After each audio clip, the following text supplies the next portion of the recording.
नमस्कार, स्वागत है आप सभी का डी न्यूज़ के इस खास बुलेटिन एक्सप्रेस 100 में, जहां हम आपके लेकर आते हैं खबरें राजनीति, मनोरंजन, देश, दुनिया, खेल और व्यापार जगत से एक्सप्रेस यानी फटाफट अंदाज में। मैं हूं आंचल गुलाटी गुम्बर। देखते हैं खबरों को तेज रफ्तार के साथ। प्रधानमंत्री नरेंद्र मोदी ने दरभंगा में करीब 12,000 करोड़ रुपए की विकास परियोजनाओं की शुरुआत की। मिथिलांचल और सीमांचल को होगा लाभ।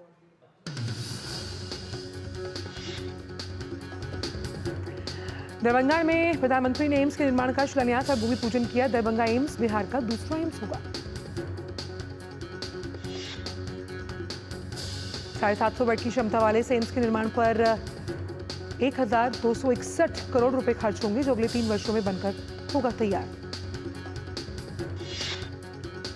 प्रधानमंत्री ने 1,520 करोड़ रुपए से अधिक की रेलवे परियोजनाएं भी देश को समर्पित की।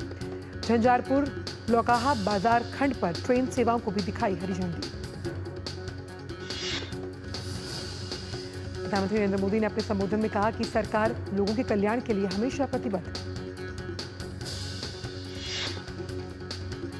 प्रधानमंत्री ने कहा कि दरभंगा एम्स के निर्माण से बिहार के स्वास्थ्य क्षेत्र में बहुत बड़ा परिवर्तन आएगा। प्रधानमंत्री ने कहा, पूरा देश विकास के बड़े लक्ष्यों को पूरा होते हुए देख रहा है। जिन सुविधाओं, परियोजनाओं की चर्चा होती थी, वो आज वास्तविकता बनकर जमीन पर उतर रही है। एम्स के शिलान्यास कार्यक्रम के दौरान मुख्यमंत्री नीतीश कुमार ने कहा कि दरभंगा में एम्स बन जाने के बाद इसे एक नई पहचान मिलेगी। मुख्यमंत्री ने कहा कि दरभंगा एम्स के कारण मिथिलांचल के लोगों को स्वास्थ्य के क्षेत्र में काफी लाभ होगा। दरभंगा में एम्स के लिए प्रधानमंत्री मोदी का जताया आभार।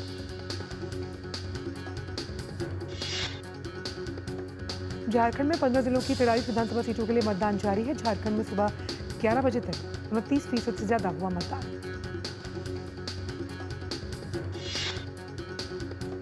झारखंड की खूंटी में सबसे अधिक 34%, जबकि रामगढ़ में सबसे कम 24% मतदान दर्ज किया गया। राज्यसभा के उपसभापति हरिवंश नारायण सिंह ने रांची के जवाहर नगर स्थित एक मतदान केंद्र पर किया मतदान।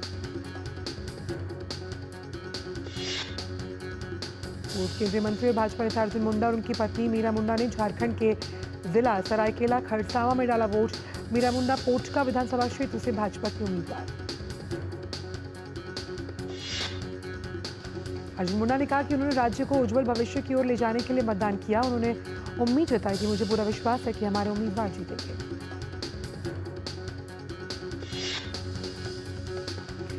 झारखंड के राज्यपाल संतोष गंगवार ने रांची के एक पोलिंग बूथ में विधानसभा चुनाव के लिए मतदान किया। इस चरण में 1,37,00,000 से अधिक मतदाता 73 महिलाओं समेत 683 उम्मीदवारों के राजनीतिक भाग्य का करेंगे फैसला। सरायकेला से पूर्व मुख्यमंत्री चंपई सोरेन, राज्यसभा सांसद और जेएमएम की उम्मीदवार महुआ मांझी, लोहरदगा से कांग्रेस के रामेश्वर उरांव चर्चित उम्मीदवारों में शामिल। स्वतंत्र और निष्पक्ष चुनाव सुनिश्चित करने के लिए सुरक्षा के व्यापक इंतजाम। राज्य में केंद्रीय अर्धसैनिक बलों की 200 कंपनियां तैनात की गई। झारखंड में पहले फेज की 43 सीटों के साथ 10 राज्यों की 31 विधानसभा और केरल की वायनाड लोकसभा सीट पर आज उपचुनाव के लिए वोट डाले जा रहे हैं। इन 31 विधानसभा सीटों में असम की 5, बिहार की 4, छत्तीसगढ़ की 1, गुजरात की 1, कर्नाटक की 3, केरल की 1, मध्य प्रदेश की 2, मेघालय की 1, राजस्थान की 7, पश्चिम बंगाल की 6 सीटें शामिल हैं। वायनाड लोकसभा उपचुनाव के लिए कांग्रेस उम्मीदवार प्रियंका गांधी वाड्रा ने वायनाड में एक मतदान केंद्र का किया दौरा। प्रियंका गांधी वाड्रा ने उम्मीद जताई कि जनता का प्यार और स्नेह उन्हें मिलेगा और हर कोई अपने लोकतांत्रिक अधिकार का प्रयोग कर मतदान करेगा। केंद्रीय मंत्री शिवराज सिंह चौहान ने सीहोर में एक मतदान केंद्र पर मतदान किया। मध्य प्रदेश के पूर्व मुख्यमंत्री और केंद्रीय ग्रामीण विकास और कृषि मंत्री शिवराज सिंह चौहान के बेटे कार्तिकेय सिंह चौहान ने भी आज बुधनी के अपने गृह ग्राम जैत में मतदान किया। झारखंड में दूसरे चरण में इलाकों में भाजपा के चुनावी प्रचार की कमान आज प्रधानमंत्री संभालेंगे। प्रधानमंत्री सारच और गोड्डा में जनसभा को संबोधित करेंगे। प्रधानमंत्री की पहली सभा सारच के रांगा सिरसा मैदान में, जबकि दूसरी सभा गोड्डा में पौड़ियाहाट गोड्डा विधानसभा की सीमा से सटे सिकटिया मैदान में है। यात्रा के दौरान प्रधानमंत्री सारट और गोड्डा में भाजपा के 200 मंडल अध्यक्ष और कार्यकर्ताओं से करेंगे मुलाकात।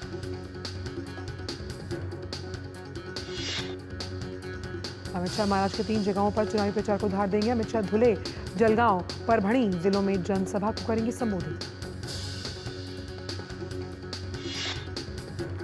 कांग्रेस के राष्ट्रीय अध्यक्ष मल्लिकार्जुन खड़गे लातूर और सोलापुर जिले के अक्कलकोट में चुनावी जनसभा करेंगे। देश भर में बुलडोजर कार्रवाई को लेकर सुप्रीम कोर्ट ने आज दिशा निर्देश तय कर दिए। कोर्ट ने कहा कि बिना शो कॉज नोटिस के कोई भी तोड़फोड़ नहीं की जानी चाहिए। सुप्रीम कोर्ट ने नोटिस में कहा कि साफ साफ ये जिक्र होना चाहिए कि कैसे नियमों का उल्लंघन हुआ। नोटिस का जवाब देने के लिए कम से कम 15 दिनों का समय दिया जाना चाहिए। सुप्रीम कोर्ट ने कहा कि डेमोलिशन की प्रक्रिया की वीडियोग्राफी होनी चाहिए। डेमोलिशन रिपोर्ट को डिजिटल पोर्टल पर डाला जाना चाहिए। सऊदी अरब के विदेश मंत्री प्रिंस फैसल बिन फरहान अल सऊद 2 दिन की भारत यात्रा पर। आज उनकी मुलाकात डॉक्टर एस जयशंकर से हुई। राष्ट्रपति आज दादरा और नागर हवेली के सिलवासा स्थित नमो and medical education and research institute का करेंगे दौरा। बद्रीनाथ में आज उत्तराखंड के मुख्यमंत्री पुष्कर सिंह धामी ने कहा कि कपाट बंद होने में अभी 4 दिन का समय बाकी, फिर भी बड़ी संख्या में आ रहे हैं श्रद्धालु। राजधानी दिल्ली, एनसीआर समेत उत्तर भारत के कई शहरों में आज सीजन के पहले कोहरे के साथ स्मॉग की मोटी चादर देखने को मिली, जिसकी वजह से विजिबिलिटी पर पड़ा असर। आज दिल्ली के कई इलाकों में AQI 400 के पार दर्ज किया गया। सबसे अधिक आयनगर में AQI 417 दर्ज किया गया। हरियाणा के अंबाला में वियतनाम भारत द्विपक्षीय सैन्य अभ्यास विनबैक 2024 का 5वां संस्करण चल रहा है। प्रयागराज में इस बार का महाकुंभ 2025 महाकुंभ डिजिटल होने वाला है, जो कि AI और चैटबॉट जैसी अत्याधुनिक तकनीक के उपयोग से श्रद्धालुओं को विश्व स्तरीय सुविधा उपलब्ध करवाएगा। इस बार आर्टिफिशियल इंटेलिजेंस जनरेटिव चैटबॉट कुंभ सहायक विकसित किया जा रहा है, जो 10 से अधिक भाषाओं में श्रद्धालुओं को सभी जानकारियां देगा। उत्तर प्रदेश के मथुरा में एक रिफाइनरी में ब्लास्ट होने से करीब 10 लोग झुलसे, सभी को इलाज के लिए अस्पताल पहुंचाया गया। सपाट कारोबार के साथ आज खुले भारतीय शेयर बाजार। शुरुआती कारोबार में सेंसेक्स 228 अंकों की गिरावट के साथ 78,000 के लेवल पर, निफ्टी 74 अंक गिरकर 23,000 के पार। विदेश मंत्री डॉक्टर एस जयशंकर ने व्यापार, आर्थिक, वैज्ञानिक, तकनीकी और सांस्कृतिक सहयोग पर 25वें भारत रूस अंतर सरकारी आयोग को किया संबोधित। विदेश मंत्री डॉक्टर जयशंकर ने 2030 से पहले भारत और रूस का व्यापार 100 अरब अमेरिकी डॉलर तक पहुंचने का भरोसा जताया। अपॉर्चुनिटीज फंड के चेयरमैन मार्क मोबिस ने कहा कि आने वाले वर्षों में दुनिया की एक महत्वपूर्ण अर्थव्यवस्था बनेगा भारत। मार्क मोबियस ने कहा कि प्रधानमंत्री के डिजिटल इंडिया और मेक इन इंडिया कार्यक्रमों की गति लगातार बनी हुई है।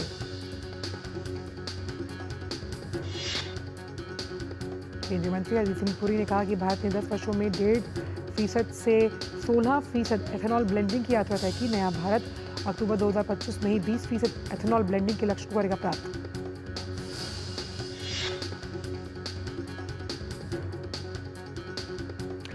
और इस वक्त बीजेपी की प्रेस कॉन्फ्रेंस आ रही है, आपको सीधे ले चलते हैं यहाँ पर। बड़े दुख के साथ मुझे कहना पड़ रहा है कि जहां लोकतंत्र का उत्सव संविधान के अनुसार झारखंड में चल रहा है, यह हिंदुस्तान की खूबसूरती है, वहीं इस देश में एक ऐसा राष्ट्रीय दल है जो समय समय पर संविधान, कॉन्स्टिट्यूशन की धज्जियां उड़ाते रहता है। आप सभी जानते हैं, ये विदित है कि एक साइलेंट पीरियड होता है। संविधान के अनुसार, चुनाव के नियमों के अनुसार जो 48 घंटे होते हैं मतदान से पहले, वो 48 घंटे साइलेंट पीरियड के हिसाब से जाना जाता है, जिसके नियम होते हैं कि उस दौरान कोई भी पॉलिटिकल पार्टी अपनी प्रचार प्रसार में उतर नहीं सकती, प्रचार प्रसार कर नहीं सकती, अपना मैनिफेस्टो या घोषणा पत्र रिलीज नहीं कर सकती है। कोई बड़ा नेता किसी प्रकार का उस समय रैली नहीं कर सकता है। इस विषय से अनभिज्ञ हम कोई नहीं है।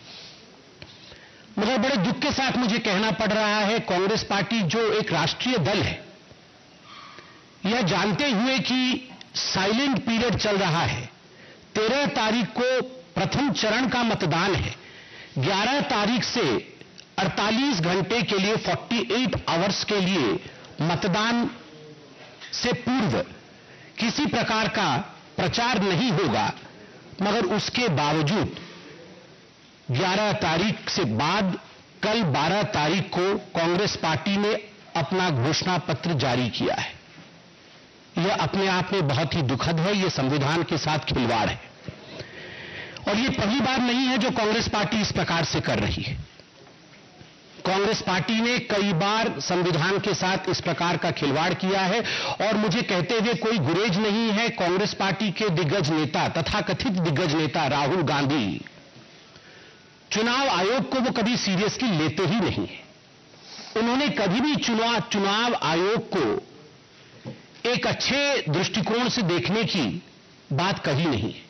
हमेशा चुनाव आयोग के खिलाफ कहते रहे हैं और जिस प्रकार से कल राहुल गांधी की पार्टी ने चुनाव आयोग के नियमों की धज्जियां उड़ाई है, मुझे लगता है हमारे पार्टी ने तो कंप्लेंट किया ही है, इस पे कार्यवाही होनी चाहिए।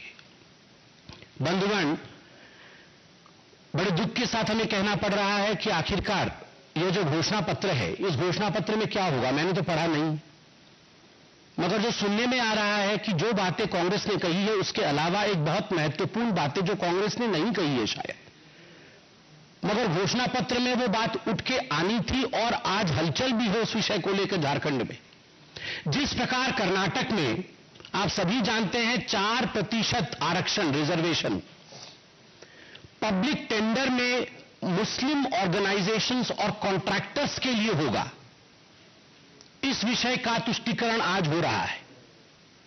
आज सिद्धरमैया सरकार कर्नाटक में इस बात को लेकर अपनी सहमति रख रही है कि हां 24 अगस्त को चिट्ठी आई थी जो मुस्लिम विधायक कांग्रेस पार्टी के कर्नाटक में थे, जो वक्फ और हाउसिंग के मिनिस्टर जमीर अहमद खान और खुद के उनके मुख्यमंत्री के निजी सचिव नसीर अहमद, इन्होंने जो चिट्ठी लिखी थी सिद्धरमैया जी को कि कर्नाटक में 4% का आरक्षण पब्लिक टेंडर में मुस्लिमों के लिए होना चाहिए, इस विषय को लेकर सिद्धरमैया सरकार ने फिनांस विभाग को, वित्त विभाग को चिट्ठी भी लिखी थी कि आप इसे रिव्यू करिए और देखिए कि KTPP Karnataka transparency in public procurement act के अंतर्गत क्या यह करना संभव हो पाएगा। क्या हम पब्लिक कॉन्ट्रैक्ट्स में कर्नाटक में 4% आरक्षण दे सकते हैं मुसलमानों को, और झारखंड में भी ठीक इसी प्रकार क्या एससी, एसटी और ओबीसी के आरक्षण को छीन करके हम घुसपैठियों को दे सकते हैं।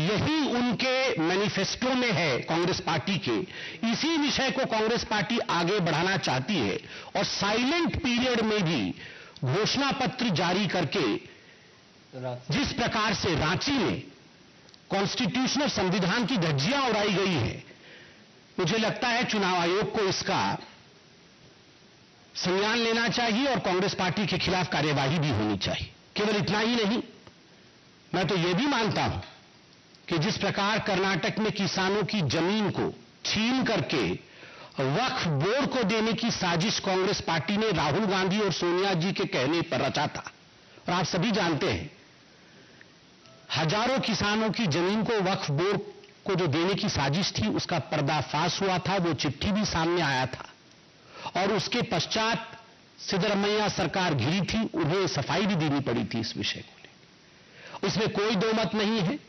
झारखंड में जेएमएम और कांग्रेस पार्टी इसी प्रकार के षड्यंत्र को अंजाम देने के लिए जो घोषणा पत्र है उसमें अपने बिंदुओं को लेकर आई है कि हम वक्फ बोर्ड को किस प्रकार किसानों की जमीन देंगे। और इस एवज में झारखंड में हमने यह भी देखा है, और वो चिट्ठी लेके आया हूं।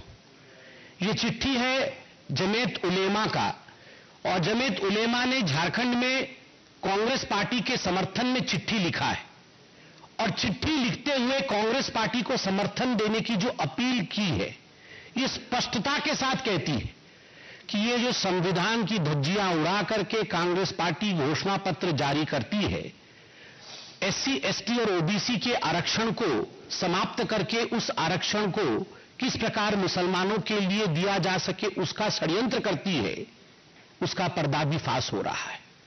और ये केवल भारतीय जनता पार्टी कह रही है, ऐसा नहीं है। आपने वायनाड में देखा है, केरल में देखा है, किस प्रकार से पिनरई विजयन जी ने भी कहा है कि प्रियंका वाड्रा जो है वो जमायते इस्लामी का समर्थन उन्होंने मांगा है। जमायती इस्लामी का समर्थन प्रियंका वाड्रा केरल में मांग रही है, और जमायती इस्लामी किस प्रकार का संगठन है यह किसी से छुपी नहीं है।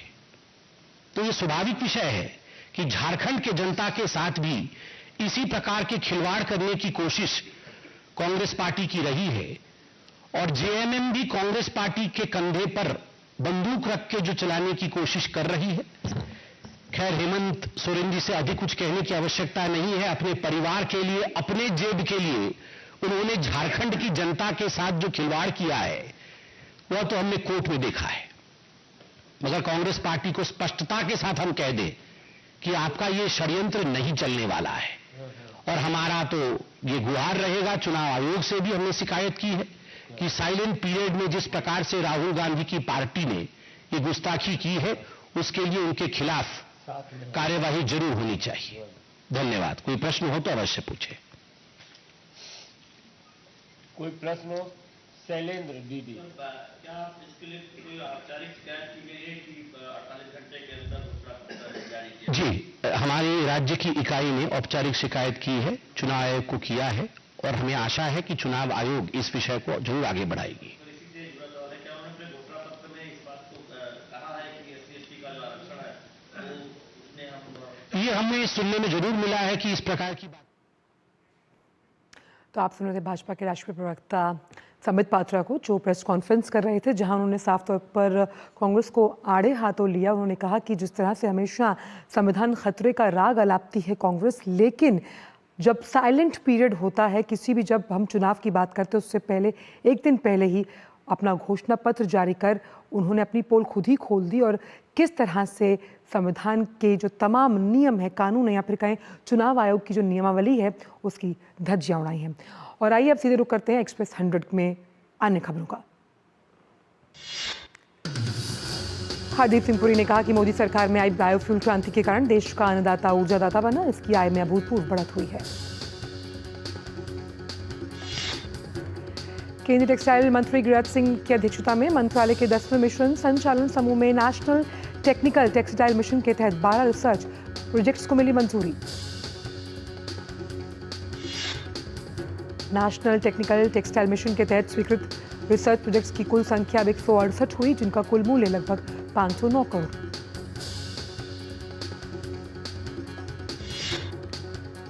और फिलहाल वक्त छोटे से ब्रेक का है।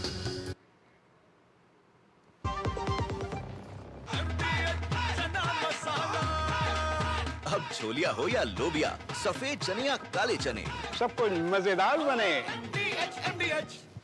हाय मॉम, फिर से शॉपिंग? बाबूजी, आपने इसे बिगाड़ के रखा। लिमिट में करो तो कुछ बुरा नहीं होता है। बिना लिमिट शॉपिंग करेगी आपके कार्ड पे ऐड ऑन जो है। मैंने तो कार्ड पे लिमिट सेट कर दिया। अच्छा, इसके फायदे ये हैं कि रिस्क कम हो जाता है, और अगर फ्रॉड भी हुआ तो तुरंत बैंक को बोल दीजिए, नुकसान कम। दादू, hey!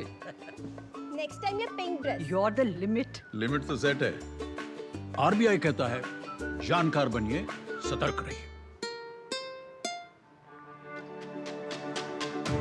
मेरी पसंद, मेरी पसंद, मेरी पसंद, मेरी पसंद। हमारी पसंद। हम सबकी पसंद। मजबूत देश का मजबूत सरिया हो गया स्टील। MDH की देगी मिर्च, देगी मिर्च का तड़का, अंग अंग फड़का। MDH की देगी मिर्च। ब्रेक के बाद सभी का स्वागत करते हैं खबरों का एक्सप्रेस अंदाज में। भारत के सौर उत्पादों का निर्यात वित्त वर्ष 22 के मुकाबले 23 गुना बढ़कर वित्त वर्ष 24 में $2 अरब हो गया। रिपोर्ट के मुताबिक वित्त वर्ष 23-24 में भारत की सौर पीवी उत्पादों के निर्यात में अमेरिका की हिस्सेदारी 97% रही। PSU बैंकों ने चालू वित्त वर्ष में पहली छमाही में शानदार प्रदर्शन किया। इस दौरान कुल कारोबार 236 लाख करोड़ रुपए रहा। PSP के वैश्विक ऋण और जमा पोर्टफोलियो में भी सालाना आधार पर 12% और 9.5% की वृद्धि हुई है। अक्टूबर महीने में भारत की खुदरा महंगाई दर सालाना आधार पर बढ़कर 6.21%, यह पिछले महीने के 9 महीने के उच्चतम स्तर पर 5.49% से और ज्यादा है। महंगाई दर में इजाफे का मुख्य कारण खाने पीने की चीजों की बढ़ती कीमतें हैं। अगस्त 2023 के बाद से पहली बार RBI की 6% की टॉलरेंस बैंड को ये पार कर गई। भारतीय रिजर्व बैंक ने आंध्र प्रदेश के विजयवाड़ा स्थित दुर्गा कोऑपरेटिव अर्बन बैंक के पास पर्याप्त पूंजी और कमाई की संभावनाएं नहीं होने पर उसका लाइसेंस किया रद्द। RBI ने कहा कि बैंकों द्वारा दिखाए गए आंकड़ों के अनुसार बैंक ने 95% जमाकर्ता DICGC से अपनी जमा राशि को पूरी राशि प्राप्त करने का हकदार है। सेबी ने रिलायंस होम फाइनेंस लिमिटेड से कोष की अवैध तरीके से हेराफेरी के मामले में 2 इकाइयों पर लगाए गए जुर्माने का भुगतान करने में विफल रहने पर 52 करोड़ रुपए का जुर्माना भरने के लिए कहा। सेबी ने इकाइयों को चेतावनी दी कि अगर वो 15 दिन के भीतर भुगतान करने में विफल रहती हैं तो उनकी संपत्ति और बैंक खाते जब्त कर लिए जाएंगे। BSE का शुद्ध लाभ चालू वित्त वर्ष की सितंबर में समाप्त दूसरी तिमाही में 346 करोड़ रुपए रहा। भारत ने संयुक्त राष्ट्र सुरक्षा परिषद के तत्काल सुधार का आह्वान करते हुए प्रतिनिधित्व और बदलाव की जरूरत पर बल दिया। भारत के स्थायी प्रतिनिधि राजदूत P हरीश ने कहा कि UNSC में सुधार की तत्काल जरूरत, कई दशकों से दोहराने के बावजूद हालात नहीं बदले, ये निराशाजनक। मॉरिशस के विपक्षी नेता नवीन रामोलाम को प्रधानमंत्री नियुक्त किया गया। रामोलाम के गठबंधन ने भारी जीत हासिल की। नवीन रामगोलाम ने कहा कि उनका पहला काम देश की जासूस प्रणाली खत्म करना होगा ताकि लोग आजादी से बात कर सकें। अमेरिकी राष्ट्रपति चुनाव में शानदार जीत के बाद डोनाल्ड ट्रंप ने घोषणा की कि मस्क और रामास्वामी सरकारी दक्षता विभाग का नेतृत्व करेंगे। ट्रंप ने कहा कि एलन मस्क और रामास्वामी मेरे प्रशासन के सरकारी नौकरशाही को खत्म करने का मार्ग करेंगे प्रशस्त। दक्षिण अमेरिकी देश चिली के क्वेल्पुए में लगी जंगल की आग के कारण स्थानीय अग्निशमन विभागों को सक्रिय किया गया। लोगों को निकालने का अलर्ट किया गया जारी। क्वेल्पुए और विला अल्मेना नगर पालिकाओं में आग ने पहले से ही 40 हेक्टेयर वनस्पति को किया नष्ट। साहित्य के क्षेत्र में प्रतिष्ठित माने जाने वाले बुकर पुरस्कार साल 2024 के लिए ब्रिटिश लेखिका सामांथा हार्वे को दिया जाएगा। दक्षिण अफ्रीका के खिलाफ 4 मैच की T20 सीरीज का तीसरा मुकाबला आज सेंचुरियन में खेला जाना है। भारत दक्षिण अफ्रीका के बीच सीरीज 1-1 की बराबरी पर दोनों टीमों की कोशिश बढ़त हासिल करने पर। दिल्ली कैपिटल्स ने IPL 2025 के लिए मुनाफ पटेल को अपने गेंदबाजी कोच के रूप में किया नियुक्त। भारतीय दृष्टिहीन क्रिकेट संघ ने पाकिस्तान में होने वाले चौथे T20 विश्व कप के लिए टीम की घोषणा की। महिलाओं की एशियन चैंपियंस ट्रॉफी हॉकी प्रतियोगिता में भारत ने कोरिया को 3-2 से हराया। महिलाओं की एशियन चैंपियंस ट्रॉफी हॉकी प्रतियोगिता में भारत का अगला मुकाबला थाईलैंड के साथ। कल जयपुर पिंक पैंथर्स ने प्रो कबड्डी लीग के मैच में बेंगलुरु बुल्स पर 39-32 से जीत दर्ज की।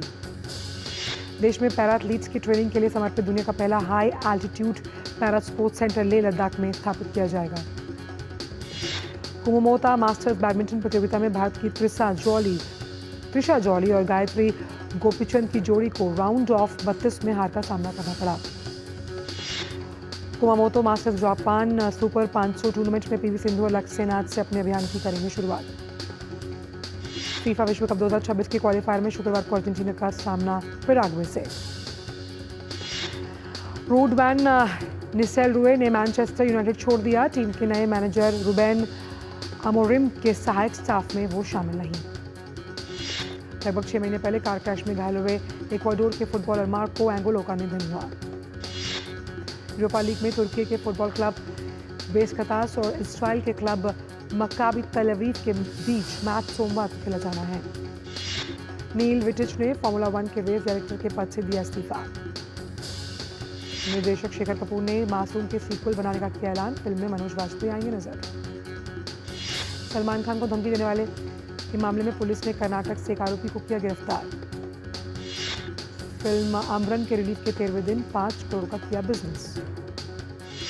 शाहरुख खान को जान से मारने की धमकी के मामले में एक संदिग्ध को लिया गया हिरासत में। अनुपमा की एक्ट्रेस रूपाली गांगुली ने अपनी सौतेली बेटी के खिलाफ मानहानि का मुकदमा दायर कर 50 करोड़ रुपए हर जाने की मांग की। दिग्गज बंगाली अभिनेता और नाटककार मनोज मित्रा का कोलकाता में निधन। कोलकाता बेस्ड एसके मूवीज ने टीजर रिलीज कर 18 नई फिल्मों की महत्वाकांक्षी सूची की जारी। ब्लॉकबस्टर फिल्म करण अर्जुन 2022 नवंबर को दुनिया भर के सिनेमाघरों में फिर से होगी रिलीज। साकिब सलीम ने कहा कि केडी की भूमिका निभाने के लिए उन्हें प्रशंसा मिली, वो जबरदस्त। राहुल वैद्य और दिशा परमार परिवार सहित पहुंचे श्री बंगला साहिब गुरुद्वारा मत्था टेकने के लिए। भोजपुरी एक्ट्रेस अक्षरा सिंह को जान से मारने की धमकी। आरोपियों ने जान के बदले 50 लाख रुपयों की मांग की। मामले की जांच की जा रही है। फिल्म भूल भुलैया का 3 का टोटल कलेक्शन 225 करोड़ रुपए के पार। सूर्या, बॉबी देओल और दिशा पटानी की फिल्म कंगुआ का मुंबई में प्री रिलीज इवेंट हुआ। फिल्म 14 नवंबर को होगी रिलीज। यश पांडे की फिल्म मुकद्दर का सिकंदर का ट्रेलर रिलीज। फिल्म 29 नवंबर को नेटफ्लिक्स पर होगी स्ट्रीम। बेलमकोंडा, साई श्रीनिवास, मनोज मांचू और रोहित नारा की तेलुगु फिल्म भैरवम का फर्स्ट लुक पोस्टर हुआ जारी। एक्सप्रेस 100 में इतना ही। दीजिए इजाजत, नमस्कार।